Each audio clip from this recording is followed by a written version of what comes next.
They didn't even try to hide the smirks. Every time I passed by their cubicles, mop bucket sloshing behind me, I could feel their eyes on my back. Whispers, half-suppressed chuckles. One guy even had the nerve to tape a label to my cart that said, CEO, Chief Emptying Officer. Clever. I didn't say a word, just smiled, nodded, and pushed the cart past the conference room where they'd sit sipping overpriced lattes, laughing about weekend parties I was never invited to. They wore shiny shoes and tailored blazers. I wore a polyester uniform that smelled faintly of bleach and regret. Every night after they'd clocked out and the office lights dimmed, I'd start my shift, emptying bins, scrubbing toilets, vacuuming carpets. My name is Ethan Cole, and for 6 years I was just the janitor at Halbridge and Lane Financial. But what they didn't know, what they never once stopped to ask, was why a man in his late 30s with a college degree and fluent English was pushing a mop for a living. Before I picked up that mop, I wore a different kind of uniform. Desert camo, boots, dog tags. I served 2 tours in Iraq, and the second one left me with more than just a limp and a sore back. The VA called it PTSD. I called it a ticking clock that never stopped. I tried to re-enter normal life. God knows I did. The job market didn't care about my years of service. Civilians didn't understand the mindset of someone who'd spent months sleeping with one eye open in the dust and silence of war. I applied to dozens of jobs. Mailroom assistant, warehouse runner, forklift operator, but none stuck. You can only hear "we've decided to go with another candidate" so many times before the words start sounding like your own fault. Eventually I stopped explaining the gaps in my resume. I just took what I could get. That's how I landed on night shifts with a cleaning contractor. They gave me a badge, a map of the building, and a punch clock. No interview questions, no judgment, just a key card and minimum wage. Halbridge and Lane, the supervisor said, 4 floors, 5 nights a week. Don't touch anything on the exec level. Easy enough. The first week I kept my head down and my mouth shut. I memorized the floor layout, noted which carpets stained easily, which bathrooms had leaky sinks, which desks were always cluttered. The building was sleek, glass panels, steel beams, modern art on the walls, like they were trying to convince clients they had taste. It smelled like toner, ambition, and old money. On my 4th night I met Brandon Tate, regional sales manager and part-time office comedian. He stayed late to finish some report and left a trail of sandwich wrappers, energy drink cans, and half-eaten granola bars across the break room table. "You missed a spot," he said, smirking and pointing at the microwave someone had nuked pasta in. "I'll get it," I replied without emotion. "You know," he added, "I thought about quitting my job and doing something simple, like cleaning. But then I remembered ambition." I smiled. "Good for you." He wasn't used to janitors talking back. The smile faded off his face quickly, but he shrugged and walked away, mumbling something about people not knowing their place. Over the months I became background noise. The guy who showed up when they left, who made the floors shine and the windows sparkle. I was invisible, unless something wasn't clean to their liking, in which case they'd leave little notes like, "Do better," or "Try again tomorrow." One intern squinted at my army-issued backpack once and said, "Didn't know janitors came with degrees." I looked him in the eye. Didn't know interns came with arrogance. He never rode the elevator with me again, but I wasn't bitter. Not really. I had seen worse. I had slept through bombings. I had zipped up body bags. Their smugness was noise, irritating, but not life-threatening. I let it pass like wind against my collar. Still I watched. I noticed things.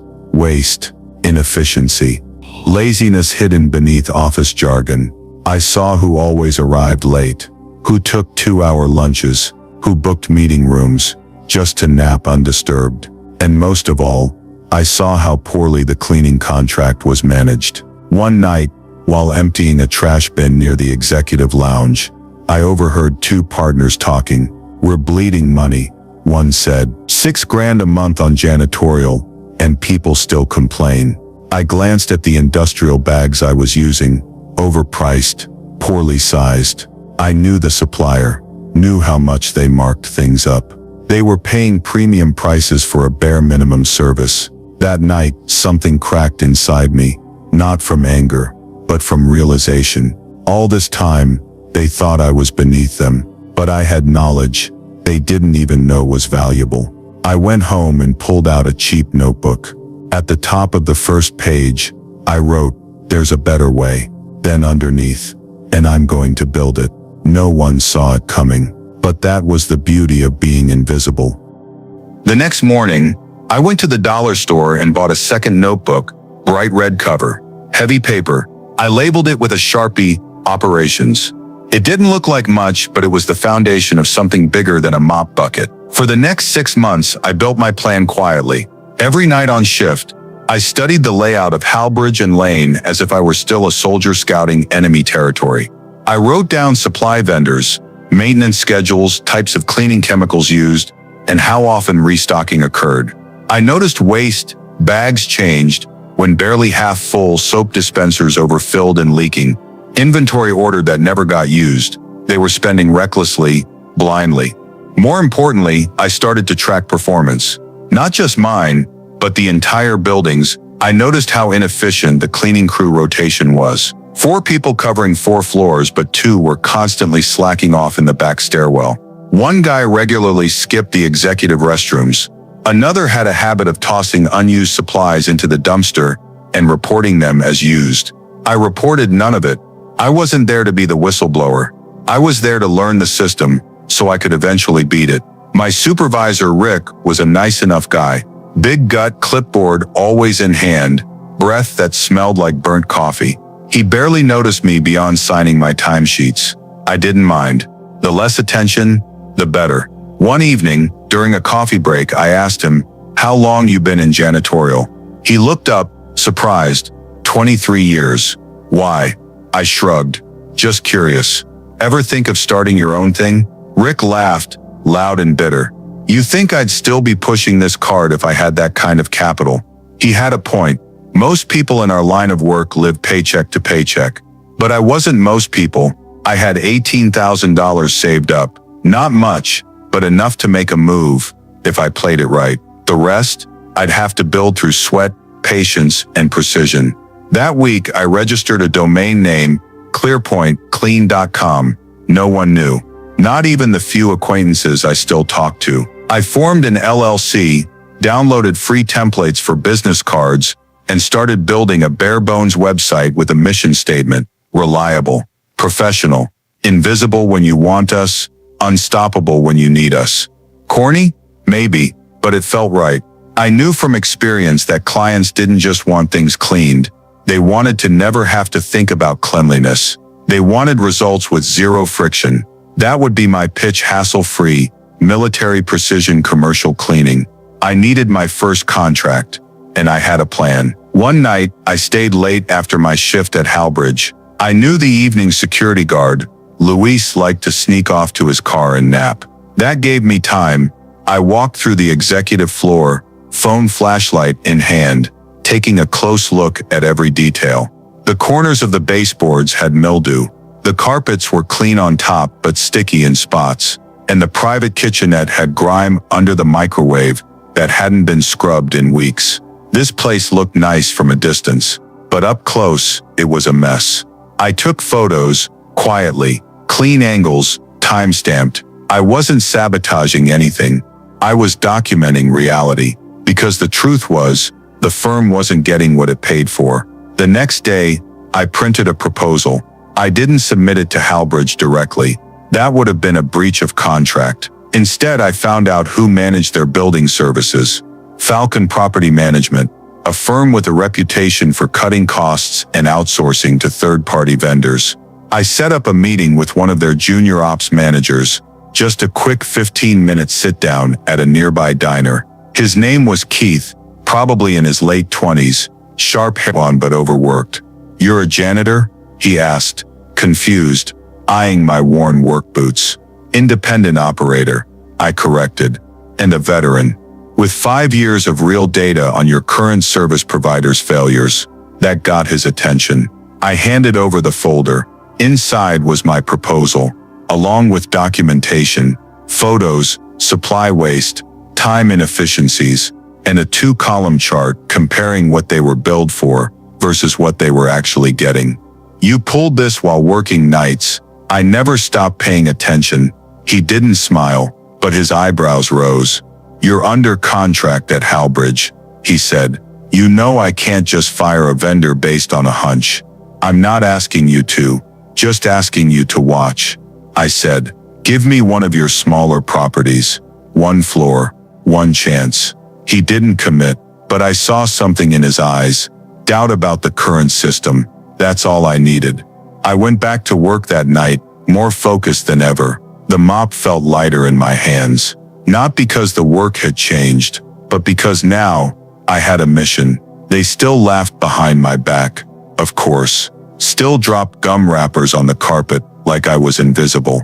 But what they didn't know was that the janitor was about to become their competitor, and eventually, their boss. 3 weeks passed after that meeting with Keith, and I heard nothing. No calls, no emails. I kept cleaning Halbridge and Lane's offices like clockwork, making floors shine under shoes that never acknowledged me.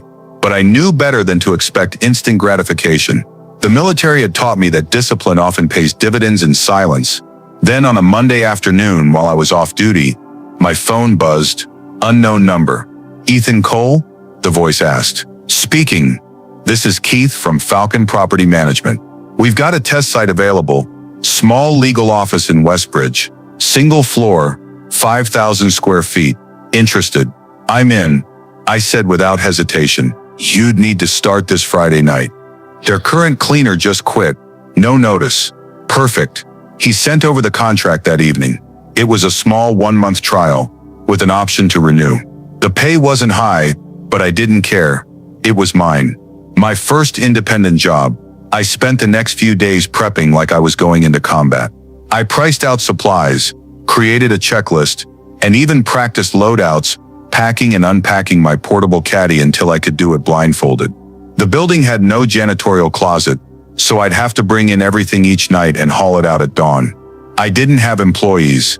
I didn't have a branded van, but I had pride, and more importantly, I had a plan. Friday came, and I arrived at the site 15 minutes early in my old Tacoma. I wore a fresh navy polo with Clearpoint Clean, embroidered in white on the chest. I'd paid a friend of a friend to stitch 3 shirts for me. The logo wasn't fancy, but it felt like armor. The office itself was nothing special. Glass entryway, long hall, 12 private offices, 2 restrooms, and a cramped kitchenette. But I treated it like a high-end account. I took my time, polished baseboards, disinfected handles, scrubbed grout lines. I even arranged their scattered lobby magazines in alphabetical order. When I left at 5:45 a.m., the place looked better than it had in years. I repeated the process Saturday, and again Sunday. By Monday, the law firm's senior partner emailed Keith. "We'd like to extend the trial. This new service is exceptionally thorough." Keith forwarded it to me with a single line. "Nice work. We'll be in touch." That was all the fuel I needed. Within 2 weeks, Clearpoint Clean had its first monthly contract. I celebrated modestly, treating myself to black coffee and a steak and egg breakfast at a local diner. I brought my red notebook and began drafting version 2.0 of my growth plan. I wasn't thinking huge yet. I just wanted 5 accounts. That would cover rent, food, supplies, and let me drop the night shift at Halbridge for good. The next step was help. I knew I couldn't scale alone. I needed someone who would show up on time, follow instructions, and not skim on the details. I reached out to Tony Alvarez, a guy I'd met years ago at the VA hospital during a back rehab session. Tony had been a Navy mechanic. Clean, methodical, and quiet. Just like me. "You sure about this?" he asked when I offered him the gig. "You want another temp job in a warehouse for someone else's dream?" I replied. He grinned. "Fair." I trained him personally for a week, showed him everything. How to fold the rags, how to buff tile with elbow grease instead of machines, how to load the van so nothing tipped during transport. By the following Friday, I handed him the Westbridge account solo. He crushed it. Then came a break I didn't expect. One night, while still working at Halbridge, I found a flyer on the breakroom table. Falcon Properties seeking proposals for new cleaning vendor. Birchwood Medical Center. The flyer was half crumpled, probably discarded by someone too lazy to toss it in the trash. I smoothed it out, took a photo, and emailed Keith that same night. "You said keep you in mind," I wrote. "Consider this a formal bid." He replied 2 days later, "Can you meet Tuesday at 2 p.m. to walk the site?" I called in sick for my janitorial shift that day. Birchwood was a different animal. Medical facilities had higher standards, more protocols, more liability, but I came prepared. Printed checklist, licenses, insurance docs, and even a mock daily schedule. When we walked through the surgical suite, I spoke in clean, direct terms. Keith raised his eyebrows more than once. "You've never done medical cleaning before," he said, half statement, half question. "I haven't," I admitted. "But I've cleaned combat gear in tents at 120 degrees. I can handle countertops." He smiled slightly. I won the bid a week later. Just like that, ClearPoint Clean went from 1 floor to 4. I quit Halbridge that same night. I didn't storm out. I didn't make a scene. I finished my shift, cleaned the executive lounge one last time, and left my badge and keys neatly folded on the supply closet shelf. No notes, no fanfare. On my way out, I passed Brandon Tate in the parking garage. He was on the phone, pacing beside his Tesla. He glanced at me. "You quitting, janitor?" I paused, looked him dead in the eye. "No," I said. "I'm promoting myself." He laughed. "To what?" "Manager of mops." I didn't answer. Just walked to my truck, started the engine, and drove off with the window down, wind on my face. He didn't know it yet, but one day soon, he'd be working under my company's contract. By the time winter rolled around, ClearPoint Clean had 6 active accounts. Tony and I were covering 5 of them between us, with a third guy, Devin, a sharp 22-year-old who'd been laid off from a hotel staff, handling the overflow. Devin was green but eager. I trained him like I'd trained in the army. Slow is smooth, smooth is fast. Every site had a tailored checklist. Every employee had a code of conduct. I didn't just want a cleaning business, I wanted a system. Something repeatable, scalable, something that wouldn't collapse the second I wasn't holding it up. I reinvested every spare dollar into branding, business cards, professional invoices, matching polos for the team, even paid a college kid $50 to build a cleaner-looking website. But the biggest change, I signed a lease for a 400-square-foot storage office and ordered a used cargo van, white, no logos yet. I paid cash, no financing, no debt, just hustle. It wasn't glamorous. The office was in the back row of a dusty strip of commercial units next to a tire shop and a tax prep place, but it was ours. I painted the walls myself and mounted a pegboard for supplies. On the door I hung a metal sign I had laser cut online. ClearPoint Clean, LLC, veteran-owned, results-driven. It felt like staking a flag in the ground. Then one morning I got a call from Keith at Falcon. "You remember Halbridge and Lane?" I froze. "Yeah, why?" "They're bidding out their janitorial services. Their contractor's been dropping the ball for months. You interested?" Yeah. The question didn't need an answer. 2 days later, I found myself walking through the same lobby I used to buff 3 nights a week. But this time I wore a charcoal sport coat, clean jeans and leather shoes. No mop in sight, just a binder under one arm, and my business partner Tony by my side. The same security guard, Luis, gave me a double take at the desk. "Cole?" he asked, puzzled. "You back?" "Different role," I said. "Just here to present a proposal." He stared for a moment, then smiled. "Good for you, man." We rode the elevator to the executive floor and waited in the boardroom with 2 other companies. One was a large chain operation, pressed suits and plastic smiles. The other, a mid-tier regional provider. Neither recognized me. That was the advantage of being forgettable. They never see you coming. When it was our turn, I handed out printed packets and connected my laptop to the projector. I didn't start with stats. I started with a story. "I used to clean this building," I said. "I know its weak spots, the grout lines in the men's room near accounting, the faulty pipe in the break room sink, the back door that sticks in the cold. I know it, not from a checklist, but from muscle memory." That got their attention. Then I gave them the numbers, reduced costs, tighter shift plans, higher accountability. I even offered them a 2-month performance guarantee. If they weren't satisfied, they didn't pay for the second month. The room went quiet. The facilities manager nodded slowly. A partner from HR scribbled something. As we packed up, I caught sight of someone across the floor. Brandon Tate, still there, still wearing expensive shoes, and a smug look. He glanced at me, but didn't recognize me. Not in this context. I was out of uniform, out of role. That was fine. Let him stay clueless for now.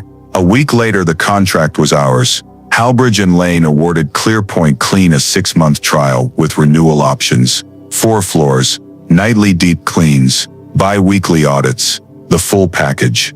I sat in my truck and stared at the confirmation email for a long time, then forwarded it to Tony and Devin with one line. The circle closes tonight. That evening, we began the onboarding. Chauvin took the 2nd floor. Tony took 3rd and 4th. I claimed the executive level. The same hallways I once swept alone.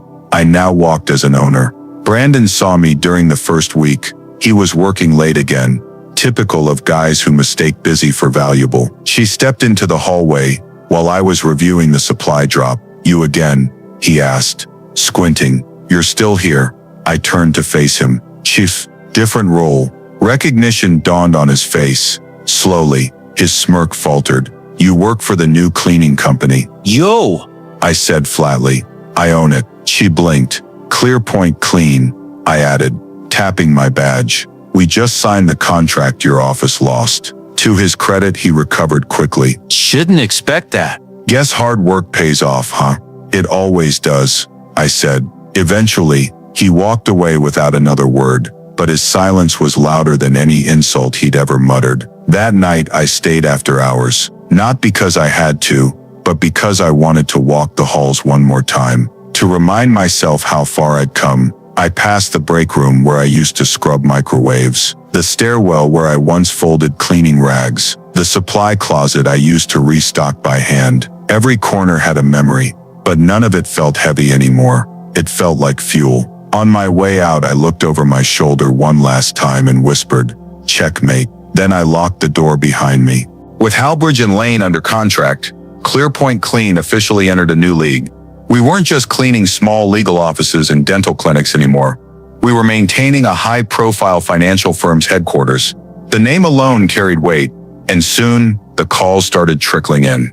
Falcon Properties handed us 2 more buildings by the end of January, an insurance office and a 6-story tech startup hub. Then came Benton Commercial Real Estate, a firm I'd never worked with, reaching out after hearing about our performance scores. Everywhere I turned, I saw momentum. But momentum has a price, and mine was visibility. Once invisible, I was now on the radar. One morning, I was reviewing a service contract in our office when Tony walked in holding his phone like it had bitten him. "You need to see this," he said. He turned the screen toward me. It was a social media post from an ex-supervisor of ours, Rick, the clipboard guy from our old janitorial contract. "Sad to see today's world reward backdoor hustlers. Some people forgot who gave them a start. Loyalty means nothing anymore. No names." But the implication was clear, and it wasn't just Rick. 2 other former co-workers had made similar vague posts in the past week. Coded resentment, bitterness wrapped in righteousness. I didn't respond. Not online. Not in person. Instead, I doubled down. I updated our uniforms, redesigned our website with real before and after galleries, and began training Devin and Tony in team leadership. My goal wasn't to do this forever. It was to build leaders who would carry the system while I moved higher. Then came the visit. One Friday afternoon, while I was checking inventory, Luis, the old security guard, buzzed the office intercom. "There's a gentleman here asking for you," he said. "Says he used to work with you." I stepped outside. There he was, Brandon Tate, looking slightly older, slightly heavier, but still carrying that same smug energy he wore like cologne. "Ethan," he said with a salesman's smile.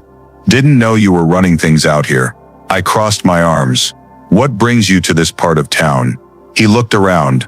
"I've started working with a building management company, consulting. Some of the places I handle are looking to tighten janitorial budgets." I didn't respond. He grinned wider. "Thought it might be smart to see what the competition's up to." That word competition hung in the air like bad smoke. We're not a budget company, I said flatly. We offer precision and accountability, not shortcuts. He shrugged. That's fair, but not everyone can afford integrity. I held his gaze. Then we're not for them. He gave me a small condescending nod and turned to leave. Keep doing what you're doing, Ethan. You've come a long way. Just don't forget where you started. I haven't, I said, but I also haven't stopped moving. He didn't reply. Later that week, Falcon called with a warning. Just a heads up, Keith said. One of our board advisors is pushing hard for a lower bid cleaning company, named Sterling Services. I haven't. No, I said. Should I have? They're offering suspiciously low rates, almost impossible margins, but they're well connected. One of their reps was in this week. Brandon Tate, I said instinctively. Silence. Yeah, Keith finally replied. How'd you know? Call it a hunch. I hung up and stared out the window. Brandon wasn't just consulting. He was actively trying to undercut me. Probably saw my success as a threat to his status, his ego. And truthfully, he was right. I was a threat, but I didn't fight fire with fire. I fought with facts. I compiled a side-by-side proposal comparison.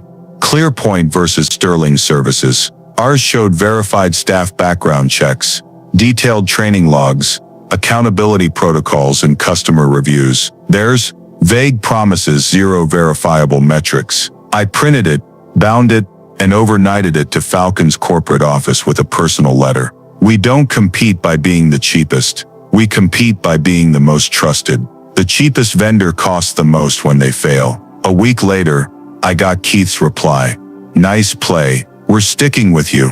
That night, I sat in my office alone and looked around. 3 desks, whiteboards filled with checklists, binders with contracts. I remembered mopping bathrooms for minimum wage. I remembered Rick yelling about missed spots. I remembered Brandon's jokes, the label on my cart, the empty stares from people who didn't see a person, just a position. And now, they saw me. They just didn't know how to deal with me. Tony walked in with pizza and a cold root beer. We've come a long way, he said, dropping into the chair next to mine. Yeah, I replied. But we're not done yet, because revenge wasn't about making them feel small. It was about making them realize I was never small to begin with. Spring brought more than warmer mornings and longer daylight. It brought recognition. ClearPoint Clean was no longer just that veteran-owned startup. We were now listed as a preferred vendor on 3 commercial property networks. We had 15 active accounts and a growing wait list. Keith called in April. We've got a conference next month. Regional property managers, suppliers, vendors. You should get a booth. I hesitated. We don't have promo banners or glossy brochures. Doesn't matter, he said. You have results. That's what they care about. I agreed. 2 days later, I rented a booth space at the Northwest Facilities Expo. It was our first public-facing event. I ordered a retractable banner, printed 200 info cards, and worked with Devon to build a presentation binder full of testimonials and before-after shots. Tony joked that it looked like a high school science fair display, but we knew what mattered. Truth. On the day of the expo, I wore my best charcoal gray jacket and a clean navy ClearPoint polo. Tony and Devon set up the booth while I reviewed the schedule. 45 vendors, 20 speaker slots. Foot traffic expected to exceed 1,000. By 10 a.m., people were stopping at our booth every few minutes. You're the Halbridge crew, right? One manager asked. Heard you turned that place around in 3 months. Guilty, I said with a smile. More came. HR directors, procurement teams, a few operations leads from rival firms. But around 1:30, Tony nudged me. 3 o'clock, he whispered. Guess who? I turned. Brandon Tate. He strolled through the venue like he owned it. Slick navy blazer, clipboard under his arm, and that same smug half smile I remembered from every late night shift I used to endure. He passed our booth, glanced at the banner, then locked eyes with me. Didn't expect to see janitorial in the main hall, he said. We've grown, I replied coolly. I noticed, he said, but growth comes with pressure. You ready for it? I didn't answer. He walked away without another word. That night I got a text from Keith. FYI, Sterling Services submitted a last-minute bid to take over Birchwood Medical. Their quote is 22% lower than yours. I stared at the message, jaw tightening. Birchwood was one of our longest-held accounts. A medical site, sensitive, complex. We'd never missed an inspection, never failed a report. And now Brandon was trying to cut us out again. I called Tony. I'm not panicking, I said, but I want our Birchwood report package ready by morning. Every audit, every before-after photo, organized by date, already ahead of you, he said. Also, we got a call today. Their head nurse says someone showed up yesterday from HQ, asking questions about our team's performance. My stomach dropped. That's not protocol, I said. Nope. But she said the guy had a clipboard and an attitude. Sound familiar? It did. Brandon wasn't just underbidding. He was planting seeds of doubt. I drafted a response email to Falcon. We welcome bid competition, but if alternate vendors are conducting unannounced walkthroughs, we respectfully request due process. ClearPoint Clean has passed every medical compliance audit and maintains full transparency. If more data is needed, we're happy to provide it. The next day I got a call from Falcon's legal team. They'd launched a review. Brandon, representing Sterling, had indeed entered Birchwood without formal clearance, posing as a building consultant. It was grounds for disqualification. They dropped his bid immediately, but the damage wasn't done. 2 weeks later, I arrived at one of our smaller sites to inspect a newly trained crew member's work. As I entered the building, I noticed something odd. The security panel was flashing red. The access code had been changed. We had authorization. We had the agreement, but someone had contacted the landlord and claimed ClearPoint was no longer under contract. Tony showed up 15 minutes later with his own access badge. Same error. I called the property manager. You didn't cancel us, did you? What? No. Why? Someone's playing games. It took 2 hours to sort out, but we got back in. Later that week, Devon overheard 2 maintenance guys talking about how a rival crew had asked for floor plans of all tenant units. Once again, all signs pointed to Brandon Tate. This time I didn't just respond. I countered. I contacted every property we worked with and offered a courtesy workshop, preventing vendor sabotage, a facility manager's guide. We framed it as a value-add service, free consultation, 1 hour, real-world insights. We covered how to verify vendor credentials, how to document site access, how to track quality without relying on third-party noise. Attendance exceeded expectations. Managers appreciated it, and better yet, it positioned ClearPoint as a partner, not just a service. Brandon had tried to make us look messy. Instead, he made us look like experts. 1 week later, I stood on the balcony of my new office, a second-story unit twice the size of our original. Down below, our freshly branded vans were lined up, clean and uniform. The logo sparkled in the late afternoon sun. ClearPoint Clean, veteran-owned, results-driven. The company no one took seriously now had a waiting list of contracts, and the man they all once laughed at, he was just getting started. The national contract started calling in late June. It began with an email from Summit Corp, a real estate development company with over 100 properties across the Pacific Northwest. They were looking for a new regional janitorial provider. Someone agile, reliable, quiet. Apparently someone from Falcon had mentioned ClearPoint Clean at a property summit. A week later, I was sitting in a sleek glass office overlooking downtown Portland, staring across the table at a man named Greg Caldwell, Summit Corp's director of facilities. He tapped his pen while reviewing our proposal. You run a tight operation. Military habits die hard, I said. He smirked. And you'd be able to handle 23 sites across 5 counties. I didn't flinch. With proper rollout strategy, yes. We usually go with bigger players, he said. Chains, national names. I shrugged. Chains take months to respond. I take minutes. He didn't smile, but he liked that. I could see it. We'll start with 10, he said. 1-year contract. If it works, we'll talk about scaling. I walked out of that building not just with a handshake, but with our biggest opportunity yet. Back at the office, Tony stared at the numbers and let out a low whistle. 10 Summit Corp buildings?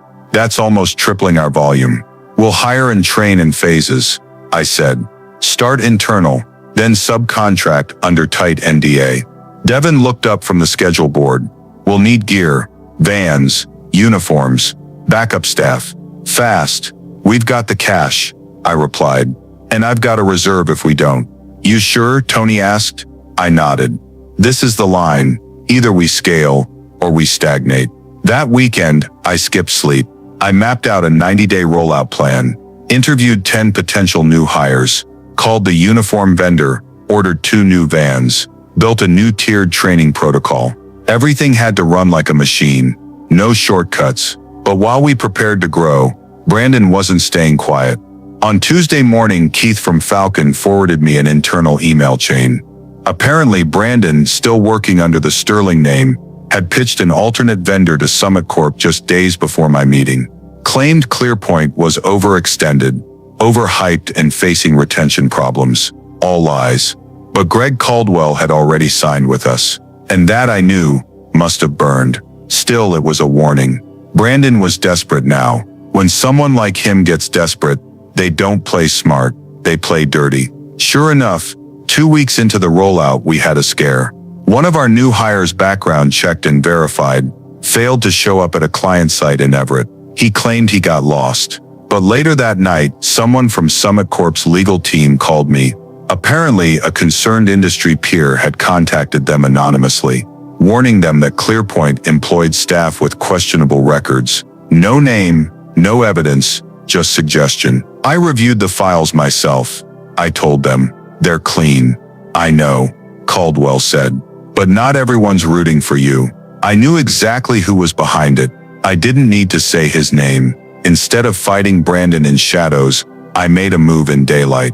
I hired a public relations consultant, a quiet professional named Allison Green, who specialized in B2B branding. Together we overhauled ClearPoint's online presence, a new website, a press release about our Summit Corp expansion, testimonials from long-term clients, a photo shoot with our veteran team, and clean, modern uniforms. And then came the headline article on a local business blog, From Mop to Market Leader. The veteran behind ClearPoint Clean's rapid rise. The photo was me standing beside one of our branded vans, arms crossed, sun behind me, calm, direct, focused. I didn't mention Brandon once. I didn't have to.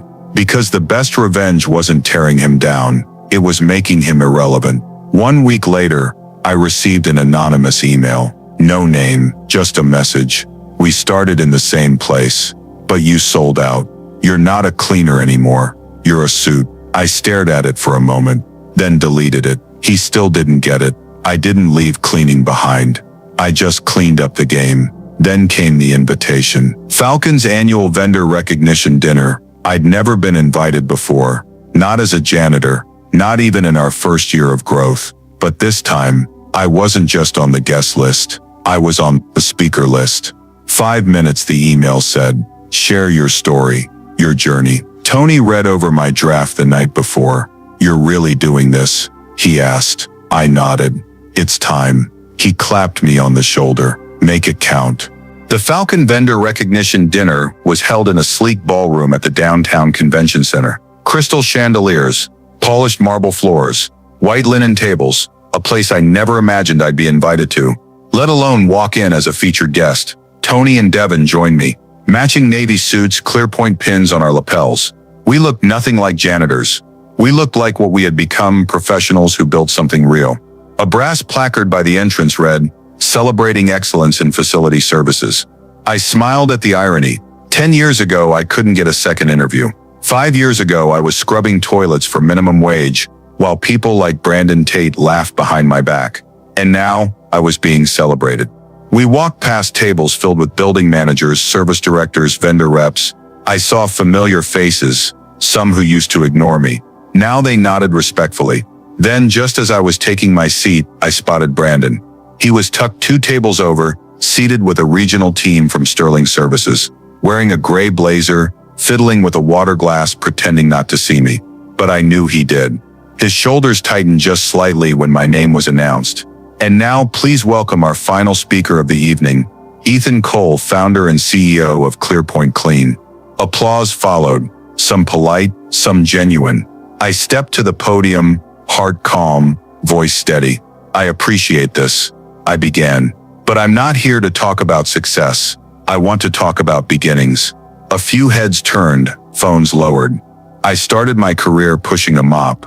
I continued. Not metaphorically, literally. I cleaned floors, emptied trash and scrubbed toilets. And I remember walking into buildings like this one at night, when everyone had gone home, and wondering if anyone noticed the work we did. I paused, let it settle. I've been laughed at, overlooked, called names behind my back. I've also had people tell me I'd never rise above janitorial work, that I wasn't ambitious enough, that I'd always be small. I didn't glance at Brandon, but I could feel his presence like a shadow in the corner. What those people didn't realize, I said, was that watching quietly gave me power. I learned the cracks in the system because I cleaned them every night. I built a company not out of resentment, but out of understanding. I flipped to the next slide, photos of our staff in action. Uniforms clean, teams smiling, buildings shining. We don't cut corners, we clean them. And we believe that excellence doesn't come from size, it comes from pride. I ended with a quiet nod and a simple thank you. The room stood up. Not all at once, but enough. I saw Keith from Falcon rise first, then Caldwell, then a dozen others. The applause was genuine this time. When I stepped off the stage, Tony clapped me on the back. That's it. That's the one.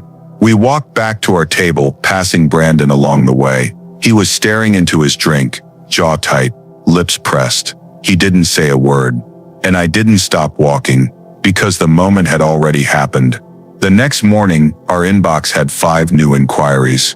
A tech park in Redmond, a real estate firm in Spokane, a distribution warehouse outside Tacoma. Word had spread fast, but I wasn't chasing leads that day. I was chasing peace. I drove out to the hills past Missoula, the same road I'd once dreamed about when I worked night shifts, thinking of owning just one building, maybe one van. Now we had 20 vans, a growing team, and a name people respected. I parked beside the old cabin I'd bought months earlier. Quiet, simple, no reception.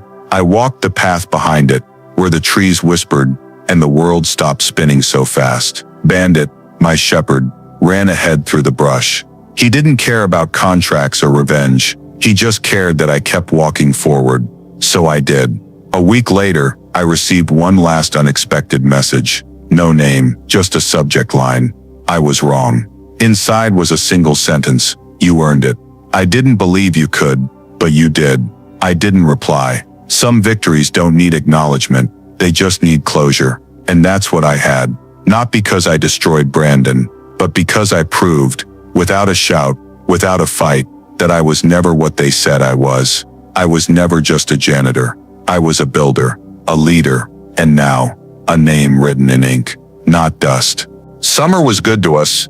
ClearPoint Clean now had over 40 active accounts across 3 counties. Our vans rolled out each evening like clockwork, fleet numbers on the back, logos clean and bold. We'd hired 3 new supervisors and launched a part-time training program for veterans looking to re-enter the workforce. I'd spent years building the company from the inside out, but now for the first time, I was being asked to step outside of it. We want to talk acquisition, the email read. It was from Warden Group, a national facilities management chain, big, aggressive, and expanding fast. They'd heard about our Summit Corp rollout and wanted to make ClearPoint their regional backbone. The offer was high, 7 figures, with equity and a long-term role for me as regional director. I read the message 5 times, then sat back in my chair and stared at the ceiling. It was the kind of exit most small business owners dreamed of, but I wasn't most owners. Tony came in with coffee and a new site contract in his hand. You see the Warden email? I did. Are you thinking about it? I'm thinking about what we lose. He nodded. Yeah, I get that. ClearPoint wasn't just a company, it was our comeback. It was built on sweat, late nights, and a quiet refusal to stay small. But something told me I needed to take the meeting. If nothing else, to see what they thought we were worth. The meeting happened a week later. High-rise conference room, glass walls, suited executives with tired eyes and expensive pens. The lead negotiator, A silver-haired man named Alan Pierce spoke in calm, practiced phrases. "We like your model," he said. "We'd keep the name, retain the team. Just plug you into a larger structure." I nodded. "And who decides what contracts we take? What accounts we drop?" "Our regional team would handle allocation, and our training program may be revised." I folded my hands. "So you want the shell, not the soul?" Alan offered a smile that didn't reach his eyes. "Let's be real, Mr. Cole. You built something impressive. But this is your chance to relax. Enjoy the fruits." I didn't answer. I already knew what I was going to say, but I waited. "I appreciate the offer," I said, standing slowly.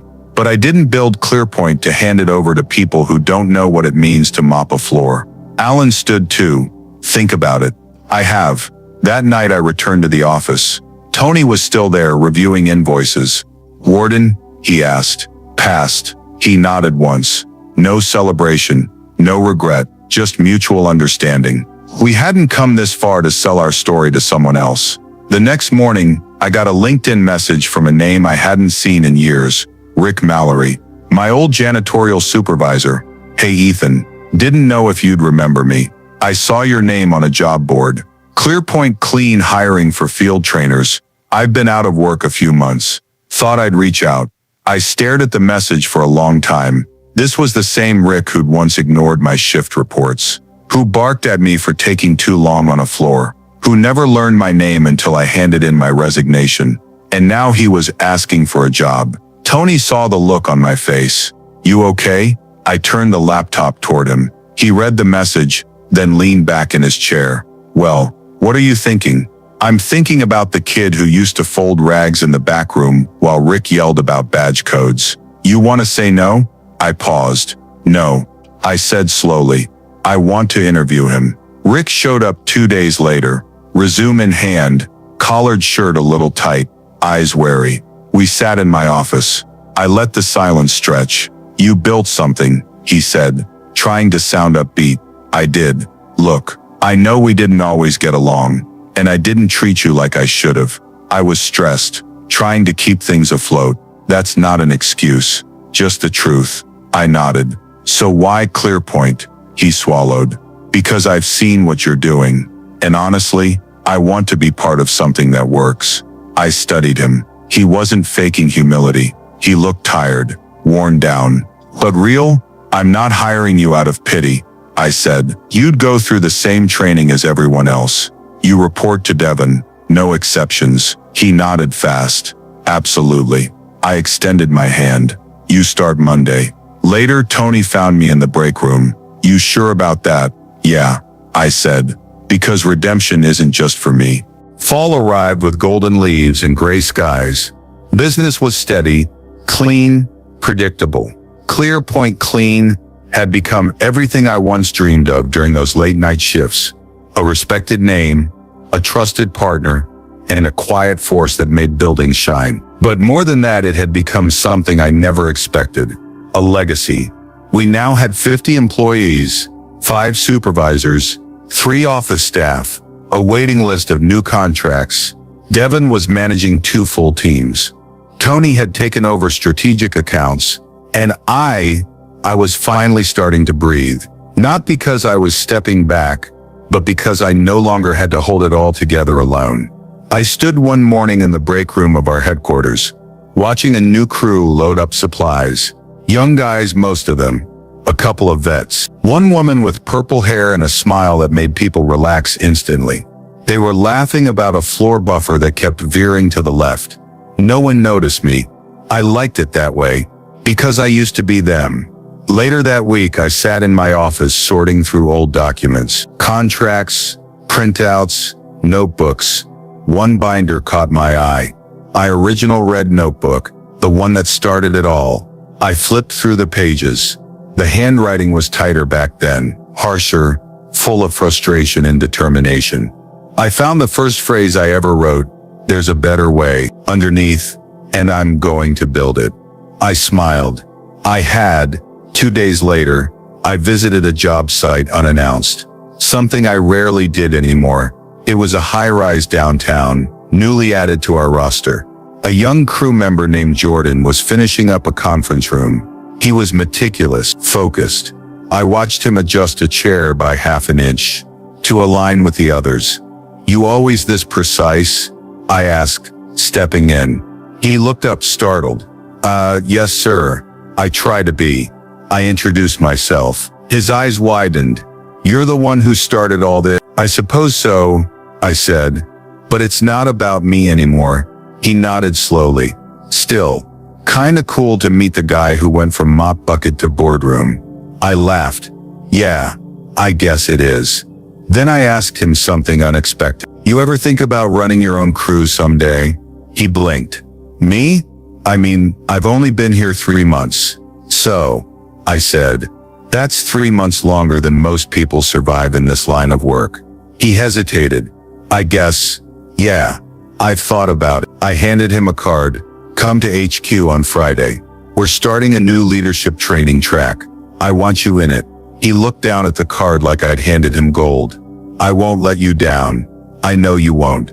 Because I'd seen that look before, in the mirror, 15 years ago. That night I walked the warehouse one last time.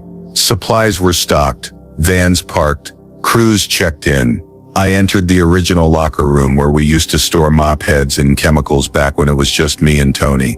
On the far end we'd kept an old wooden locker with a broken hinge. We never fixed it, just used it for personal stuff. Inside was my first uniform, still folded, still clean. I picked it up, ran my thumb over the stitched name C. Cole. The letters were frayed, but they held. 5 team members stood in matching polos, certificates in hand. Jordan was one of them, nervous, but proud. I gave a short speech. I started this company because I was tired of being overlooked. I wanted to build something that valued effort, precision. And now, watching all of you, I know we've done that, and we're just getting started. Applause followed. Afterward, as the room cleared out, Jordan approached me. "You really think someone like me can run this one day?" I looked him in the eye. "Not can. You will, and when the time comes, you won't be given it. You'll earn it, like I did." Then I handed him something from my pocket. A small silver key. He looked at it, puzzled. "What's this?" "It opens the locker in the back room," I said. "There's a uniform in there. My first one." "Why are you giving it to me?" "Because it's not mine anymore. It belongs to the next guy who refuses to quit, who gets mocked, ignored, and still shows up. You wear that, and you carry everything we've built." He stood silently, emotion flickering behind his eye. "I won't forget this." "I know," I said, and I walked out into the hallway. The sound of polishers humming in the background, the scent of lemon cleaner in the air. I didn't need applause or headlines or enemies to fall. I just needed to know that someone else was holding the mop now like a torch, not a burden, and that was enough.